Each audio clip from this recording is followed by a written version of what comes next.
Мындан бир нече күн мурун Жалал Абад облусунун Нокен районунда үрөй учурган окуя катталган. Жергиликтүү тургун 10 жаштагы кызын жашы 20-25 чамасындагы жигит коркутуп, күч колдонуп зордуктаганын кабарлаган. Кызды зордуктоого шектелген Нокен районунун 2000-жылы туулган жараны кармалган. Сотко чейинки өндүрүш ишинин алкагында шектүүнүн жашаган үйүнө тинтүү жүргүзүлүп, кылмышка тиешелүү делген далил буюмдар табылган. Андан сырткары жабырлануучу шектүүнү тааныгандыгы туурасында көрсөтмө берген.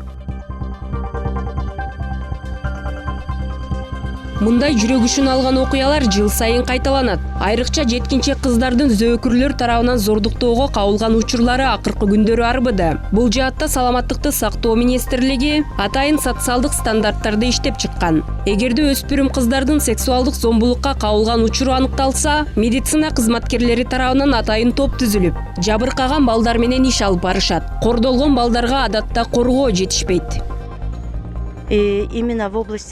Зомбулукка кабылган жеткинчектер менен сөзсүз түрдө иш алып баруу кажет. Анткени алар психологиялык жактан чоң запкы көрүшөт. Кийин коомго аралашып кетүүсү да кыйын болуп калат. Аларды коомдон обочолонтпой такай колдоп туруу керек. Антпесе келечеги караңгы болуп калышы ыктымал. Семейный врач или семейная медсестра.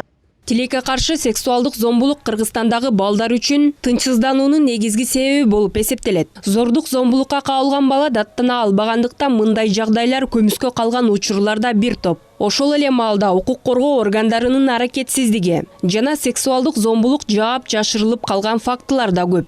Ошондуктан да балдарды коргоо боюнча жаңы стандарт иштөөсү зарыл дешет адистер.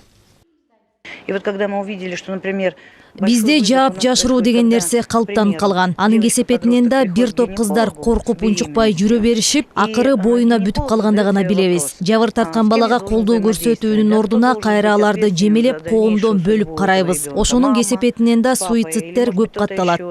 А если, например, девочка говорит гинекологу?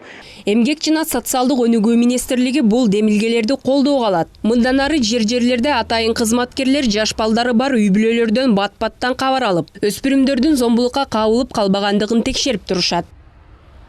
Азыр жергиликтүү аймактарда акимдер, айыл өкмөттөр жетектеген штабтар иштеп атат. Үйлөргө барганда баланын өмүрүнө коркунучтуу болуп аткан мындай адамдардан да тышкары дагы башка нерселер болушу мүмкүн. Ошолорду кантип анализ жүргүзүш керек? Деги эле бала төрөлгөндөн баштап жана бала турмуштук оор кырдаалга түшкөндө кандай стандарттардын негизинде иш жүргүзүш керекти мына бүгүн биз окуу иштеринде окутуп атабыз. ЮНИСЕФтин маалыматында Кыргызстандын калкынын 2 миллионго чукулун жаш балдар түзөт. Алардын жок эле дегенде 11%-ынын ата-энесинин бирөөсү чет жакта эмгектенет. Запкы көргөн өспүрүмдөрдүн көпчүлүгү мигранттардын балдары. Мен айтып кетет элем, мурун деген бизде мындай болчу да, бир гана бир социалдык конъюнктура министрлик ошолор зорлук зомбулоону алдын ала өткөрүш үчүн ошолор милдеттүү деп ошого шылтап коюшчу. Жер-жерлеринде бири-бирине шылташпай, мына бул кылат эле, бул кылат эле деп ал ошондой подходдор жокко кетирилет. Эми жаңы стандарт менен иштеп баштасак, анда деген чыныгы ошо ар бир үй бүлөнүн чөйрөсүндө балага карата зорлук зомбулоо азаят деп биз ишениебиз да.